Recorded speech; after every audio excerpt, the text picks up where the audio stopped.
Bonjour, bonsoir chers compatriotes. Je fais cette vidéo parce que je suis très en colère. Je ne comprends pas comment est-ce que le président d'un pays si pauvre comme le nôtre peut se permettre de gaspiller l'argent du trésor public à n'importe quelle occasion.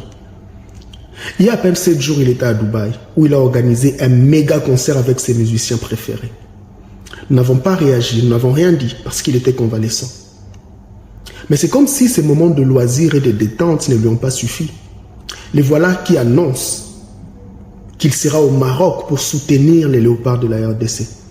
Mais qui lui a dit que les léopards de la RDC, professionnels de leur état, cela veut dire des gens entraînés matin, midi, soir, à la fois physiquement et psychologiquement pour relever ce genre de défis.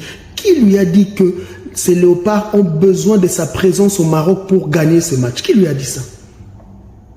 Qui lui a dit que dans ses attributs constitutionnels, il y a premier supporteur des léopards ou premier fanatique de la rumba congolaise? Nous parlons d'un président de la République qui, en 3 ans, n'a pas construit une université, n'a pas construit un hôpital, n'a pas construit ne fût-ce qu'une usine de fabrication locale.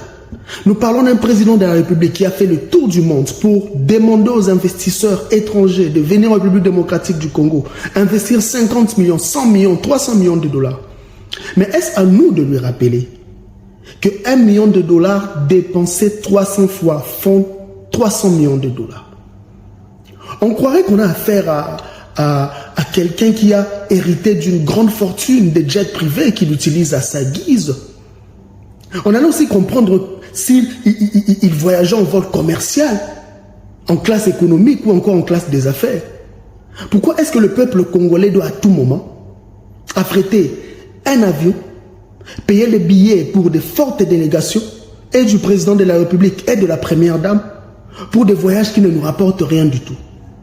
Le peuple souffre, le peuple agonise. Nous sommes un pays qui paye 184 000 francs congolais à un fonctionnaire. Dans cet argent gaspillé, dépensé par la présidence de la République, il y a la souffrance, le sang, la sueur des jeunes gens qui creusent dans les mines à Kolwezi, dans le Haut-Katanga. Il y a la sueur, le sang, la souffrance de ces mamans qui sont mortes à Matadi-Kibala. Des gens qui font le commerce pour payer les impôts et taxes. Comment est-ce qu'on peut prendre cet argent et le gaspiller avec autant de légèreté? C'est inacceptable.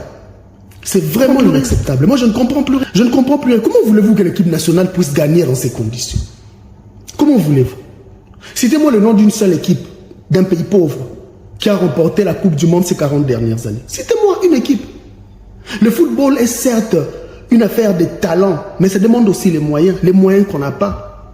Comment est-ce qu'on peut se permettre de gaspiller l'argent pour le président de la République et pour les députés nationaux, pendant que nous souffrons pour ne fût-ce que manger dans ces pays? Comment on peut se permettre de telles choses? Arrêtez s'il vous plaît, arrêtez, ça commence à énerver.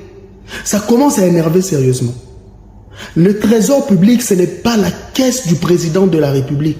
Ce n'est pas l'argent du président de la République.